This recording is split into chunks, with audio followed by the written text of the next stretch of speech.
Keesokan harinya, Karina dan Bara kembali ke ibu kota. Seperti biasa, mereka langsung ke kantor untuk bekerja.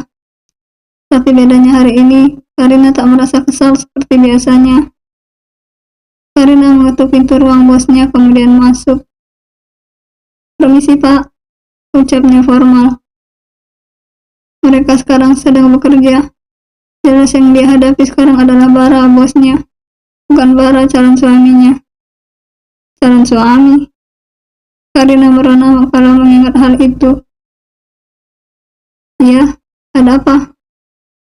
"Saya mau pinjam kunci mobil. Mau ngambil flash disk. Kayaknya ketinggalan di atas dashboard." Bara mengambil kuncinya dari dalam kantong jas yang tersampir di sandaran kursinya. Setelah itu, Karina turun ke lobi. Saat itu, suasana sedang agak ramai. Ada seorang perempuan parubaya yang nampak mengamuk dan memaki resepsionis. "Ada apa ini? Itu siapa?" tanya Karina pada Tommy, yang juga baru datang dari lantai atas. "Tahu tuh, katanya ngaku-ngaku keluarga bos ini. Namanya Ditya atau siapalah tadi. Sejak kapan nama Pak Alek jadi Ditya?" Dek, Karina jadi teringat seseorang yang namanya juga bisa dipanggil Ditya. Tapi ia bungkam karena sepertinya yang lain tak ingat kalau nama bos Karina ada unsur kata Dityanya.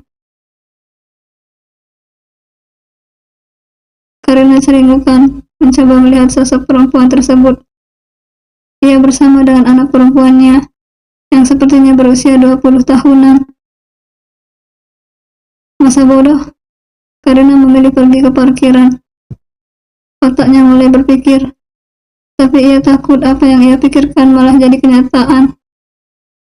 Menggeleng pelan, Karina mulai berpikir untuk menyembunyikan kejadian ini dari Bara.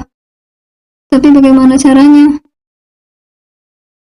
"Kar, ikut ke ruang HRD yuk," ajak Tommy. "Lah, udah selesai ribut-ributnya. Tahu tuh, gue serahin ke satpam aja lah. Bu Irda nyari lo, ada yang mau diomongin katanya."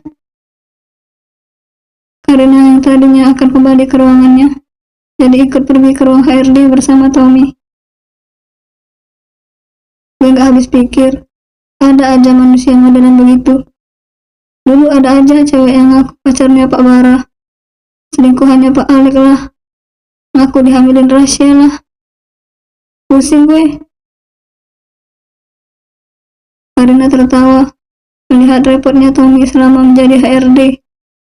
Bukannya apa, hal begitu tak terjadi sekali dua kali saja. Tapi gue kepo juga, di sini yang namanya Ditya siapa ya? Kalau Satya ada, tapi Ditya, menurut lo siapa? Karina mematung sesaat, kemudian mengangkat bahunya acuh. Lo aja yang pegang data karyawan gak tahu. Apa kabar gue? Tommy mengangguk. Ya juga ye. Oh iya, lo jadi resign. Shh, jadi, tapi jangan bilang yang lain dulu. Alah lo, perkara resign aja sok-sokan dirahasiain. Ya gimana? Nanti pada sedih karena kehilangan gue gimana? Ucap Tommy kemudian tertawa. Ye, yang ada tuh bala-bala kang gosip lo kehilangan induk. Hahaha, lo juga tuh mau resign gak bilang-bilang? Kapan gue gak bilang? Gue kan udah sering bilang habis kontrak gue yang ini, gue resign. Ucapnya, namun di hatinya terasa mengganjal. Ia belum membicarakan hal ini dengan Bara. Lo yakin mau resign? Kasihan bos lo nah, ntar kehilangan pawang. Karina tak menjawab. Kenapa dia jadi galau begini ya? Apa Bara akan mengizinkannya untuk berhenti bekerja? Pulangnya dari ruang HRD, Karina nampak berpikir keras. Bu Irda masih memintanya untuk berpikir ulang soal dirinya yang hendak resign. Membulatkan tekad Dirinya mau membicarakan hal ini dulu dengan Bara. Dia penasaran bagaimana respon Bara nantinya saat tahu kalau dia mau berhenti bekerja. Kantin kui, ajak Cecil yang kebetulan bertemu dengan Karina. Duluan aja, gue mau balikin.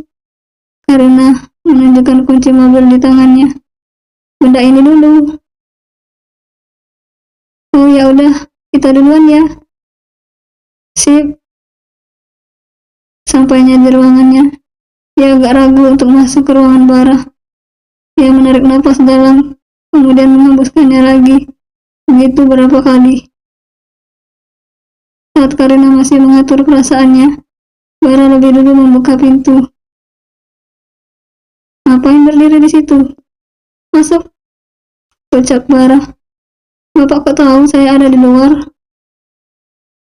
Dari CCTV.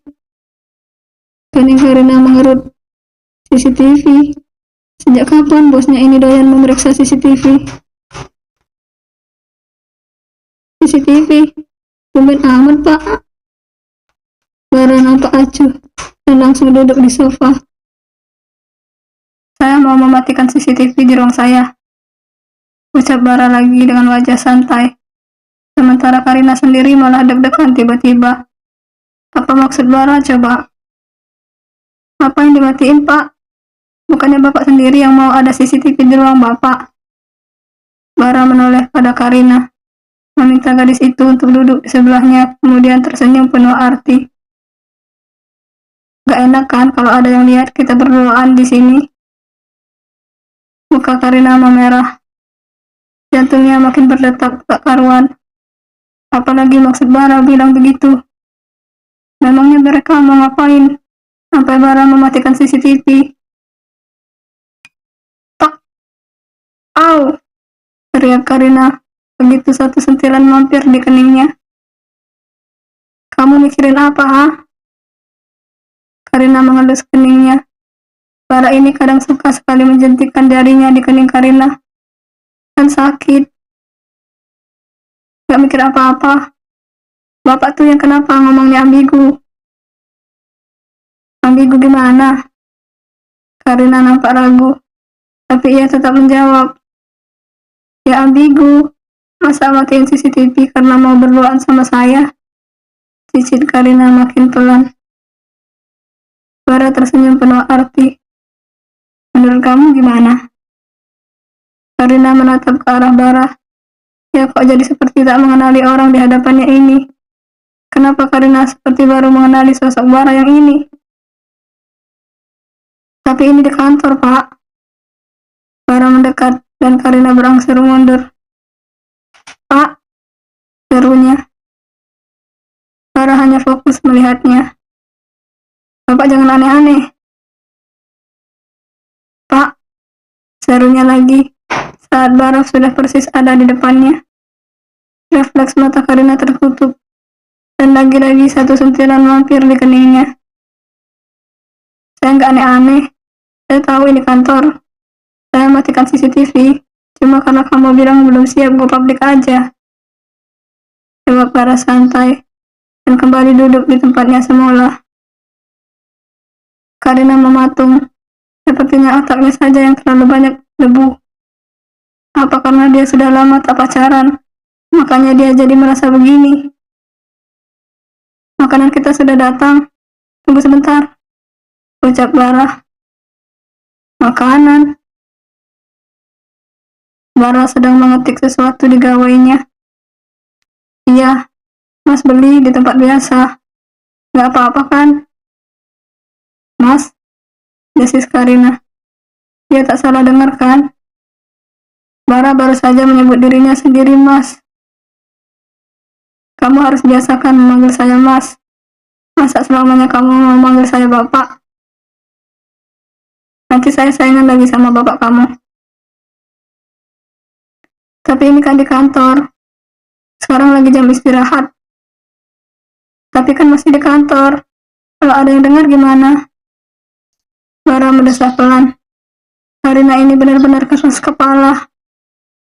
Ya udah, terserah kamu. Bapak marah? Tanya Karina agak tak enak melihat ekspresi Bara. Enggak, marah ya pasti. Nana, Karina bungkam. Kalau Bara sudah memanggilnya dengan nada begitu, tandanya bosnya itu tak mau diajak bercanda. Tak lama Ogi membawakan nampan berisi makan siang mereka. Nasi bungkus rumah makan bundul. Karina juga sudah memberitahu Cecil kalau ia tak bisa ikut makan siang bersama di kantin. Mas, seru Karina pelan sekali, sampai Bara saja nyaris tak mendengarnya. Kenapa? Karina ragu. Apa ia harus memberitahu Bara kalau dirinya akan mengundurkan diri? Aku tadi dipanggil ke ruang HRD. Terus Bu Irda nanya, aku jadi resign nggak? Menurut Mas, aku lebih baik resign atau enggak? Tanyanya dengan nada malu setiap menyebut panggilan baru bosnya itu. Bara diam sesaat, sedang berpikir. Resign aja, jawabnya santai. Yakin? Tanya Karina lagi. Agaknya tak terima karena Bara langsung menyetujuinya. Mereka kan baru ada hubungan. Kenapa dengan santainya Bara malah membolehkannya resign? Kan waktu mereka bersama malah jadi berkurang. Gak apa-apa. Peraturan perusahaan juga tidak memperbolehkan suami istri bekerja di satu divisi. Ucap Bara, dan pipi Karina jadi merona. Kalau sebenarnya dia tak tahu apa keputusannya ini benar atau tidak. Tapi yang jelas, dia merasa nyaman dengan semua ini. Memangnya kapan kita mau nikah? Bara meletakkan sendoknya dan menatap Karina lekat. Kamu maunya kapan? Kok malah nanya balik? Kalau masih maunya besok kalau bisa. Karina menganga. Bisa saja manusia satu ini. Gak usah bercanda deh, Pak. Bara menelan air minumnya. Mas, ralatnya. Kan lagi di kantor. Tapi lagi jam istirahat. Karina mencebik. Sengaja banget ngalihin pembicaraan. Ngalihin gimana? Karina tak menjawabnya lagi. Kalau soal menikah, Mas serius. Atur dulu pertemuan keluarga. Biar Mas bisa lamar kamu secara resmi. Memangnya kita beneran mau menikah tahun ini? Bara mengangguk. Masih maunya gitu. Tapi kalau kamu belum mau, ya harus mau. Karina mendengus. Bara dan segala sikap otoriter dadakannya. Maksa. Bara hanya tertawa melihat Karina yang manyun sambil memainkan makanan di piringnya. Tangan Bara terulur, menepuk pelan kepala Karina. Mas, cuma mau cepat-cepat tinggal bareng kamu. Jadi setiap saat bisa lihat kamu. Mereka saling pandang sampai suara ketukan di pintu membuyarkan segalanya. Seolah tersadar, Bara langsung mengizinkan orang tersebut untuk masuk. Sementara Karina mulai membereskan sisa makanan mereka. Tommy masuk. Sesaat ia memperhatikan Karina yang nampak canggung. Kening Tommy mengerut. Instingnya seolah berkata kalau dirinya sedang mengganggu sesuatu. Maaf Pak, apa Bapak kenal dengan Ibu Nurma dan Rosa? Soalnya ada orang di bawah. Dari tadi mencari orang bernama Ditya. Dan waktu saya tanya nama lengkapnya, mereka bilang Raditya Putra. Jadi seperti nama Bapak. Jelas Tommy. Kening Karina menyerjit. Ia ingin melihat ekspresi Bara. Nyatanya pria itu nampak tenang. Bilang saja saya sedang tidak ada di tempat. Maaf, Bapak kenal? Tanya Tommy heran dengan jawaban Bara. Entahlah, jawab Bara nampak tak senang. Karina menghela nafas. Kenapa orang-orang dari masa lalu Bara terus saja bermunculan? Bara baru mau memulai hidup baru bersamanya. Dan sekarang ada saja yang mencoba mengganggu. Tommy nampak bingung, namun ia tetap melaksanakan sesuai dengan instruksi Bara. Karina keluar sambil membawa piring kotor. Sebenarnya ia bisa memanggil Oge, tapi ia sengaja karena ingin mengobrol dengan Tommy. Emang apa kata orang tadi? Tanya Karina sekeluarnya ia dari ruang bar. Dia ngakunya tantenya Wititia, tapi dari rupa-rupanya pasti mau minta duit. Karina menghela nafas. Kalau memang benar itu Bibi yang sudah menganiaya Bara saat ia masih kecil, Karina sendiri yang akan maju dan membabat mereka. Enak saja, anak yatim piatu dizolimi. Saat ia sudah besar dan sukses, malah datang minta jatah. Gak ada otak emang. Memangnya kenapa, Kak? Ekspresi lo kayak mau nelan orang. Tommy bergidik melihat ekspresi Karina yang seolah penuh dendam. Gak apa-apa, kalau ada gosip lain kabarin gue ya, ucap Karina, masuk ke pantry, dan Tommy hanya menggeleng heran. Sorenya tak ada istimewa. Bara fokus dengan itu pekerjaannya, dan Karina sama sekali tak melihat keanehan dari Bara setelah kejadian tadi siang. Kamu lagi mikirin apa? Tanya Bara. Sekarang mereka sedang duduk di pinggir jalan, sembari makan jagung bakar, memandangi keindahan kota malam hari. Karina menoleh ke arah Bara yang duduk di sebelahnya, kemudian menggeleng. Hening Bara menyerjit. Dia tahu ada yang sedang Karina pikirkan. Lagi mikirin apa? Tanya Bara lagi. Karina menghela napas. Dia kepo tapi tak mau mengungkit masa lalu Bara lagi. Yang tadi siang itu beneran Bapak kenal? Siapa? Bara terlihat santai dan nampak tak terganggu sama sekali. Yang Tommy bilang tadi siang, ada ibu-ibunya Raditya Putra. Bara nampak acuh, namun kemudian ia tersenyum. Mereka orang dari masa lalu saya. Entah apa rencana Tuhan mengantar mereka datang kembali ke saya. Kalau Mas gak suka, lebih baik jangan temui mereka. Mereka kan dulu jahatin Mas. Tangan Bara terulur mengelus kepala Karina pelan. Bara jadi semakin sering melakukan hal ini, dan Karina merasa perhatian Bara yang dulunya sama, sekarang terasa begitu nyata. Tapi mungkin juga Tuhan mempertemukan kami kembali untuk menyelesaikan apa yang terjadi di masa lalu. Mereka aja nggak peduli sama Mas dulu, nganiaya anak yatim.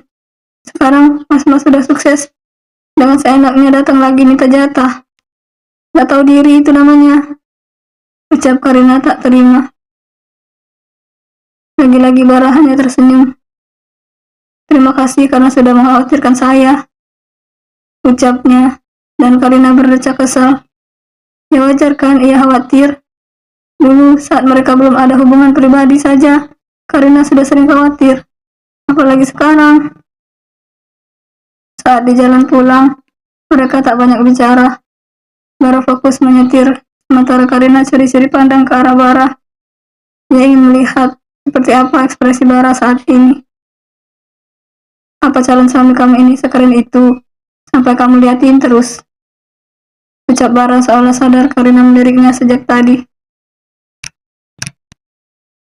Karina yang ketahuan cepat-cepat mengubah posisi duduknya menjadi lebih tegap. Apaan sih? Acuhnya seolah tak terjadi apapun. Melihat respon Karina yang ketara sekali, Bara tertawa. Mobil mereka berhenti di depan kontrakan Karina. Terima kasih tumpangannya, Pak, ucapnya seperti biasa. Karina hendak membuka pintu, namun suara pintu terkunci malah terdengar.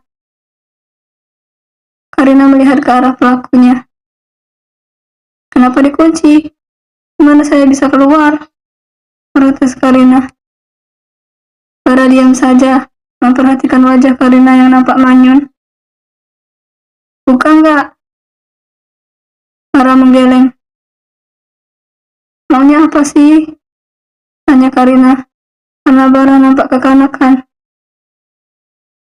Kamu segampang itu mau pisah dari saya? Kening Karina mengerut tak paham. Bara menghela napas. Setidak pekanya calon istrinya ini. Ya, terus gimana? Kan udah malam. Saya juga mau istirahat. Bara menghela nafas lagi. Namun kemudian ia menekan buka pintu. Karina berbalik hendak keluar. Namun tangannya sedikit ditarik. Saat ia sadar, wajah Bara tepat berada di depannya. Mata Karina membola. Bara menutup mulutnya dengan tangan kanannya. Kemudian Bara mendekatkan diri dan mencium tangannya sendiri. Sekilas tak ada sentuhan fisik sungguhan. Namun jantung Karina berdetak tak karuan.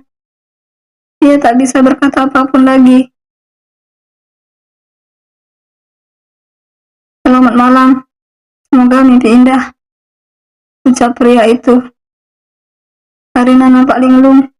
Tak habis pikir apa yang baru saja terjadi padanya.